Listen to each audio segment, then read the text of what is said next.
ஆதவ் அர்ஜுனா ஆக்ரோஷமா பேசினாரு. அது ஓகே.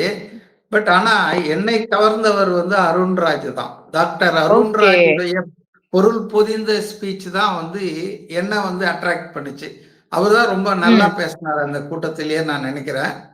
ம். ஆம், ஆதவ் அர்ஜுனா பேசுறது வந்து ரொம்ப வலி இருக்கு இல்லையா? அவருக்கு ரொம்ப அவர் காயப்பட்டிருக்காரு. ஆமா. காயப்பட்டிருக்கிறாருன்னா பிசிக்கல் இன்ஜுரிஸ் சொல்ல. மனதளவுல ம். அவரை காயப்படுத்தி இருக்காங்க. அவரு நேத்து பேசுனதுல ஒரு முக்கியமான விஷயத்த மறந்துட்டீங்களே. 10 ஆண்டு காலம், சொல்லுங்க சார். அதாவது 11 டூ 21 திமுக வெற்றி பெறுவதற்காக அது எதிர்க்கட்சியா இருக்கும்போது, நான் பாடுபட்டேன். இங்க வேலை பார்த்ததுக்காக நான் மன்னிப்பு கேட்டுக்கிறேன் மக்கள் கிட்ட அப்படின்ற ஒரு கருத்தையும் சொல்லியிருக்காரு. பாவ மன்னிப்பு கேட்டார். வெறும் மன்னிப்பு இல்ல. ம். நான் பாவ ம். மன்னிப்பு கேட்டுக்கிறேன்னு சொன்னாரு. அதனால அவருடைய பேச்சு வந்து லிட்டில் பிட் எமோஷனலா உணர்ச்சி குவியலா இருந்தது. பட் கண்டிப்பா. அறிவார்ந்த பேச்சா வந்துட்டு டாக்டர் அருண்ராஜுடைய பேச்சு தான் வந்து ரொம்ப அறிவார்ந்த பேச்சா இருந்தது. கம்பேர் டு போத் அதுல.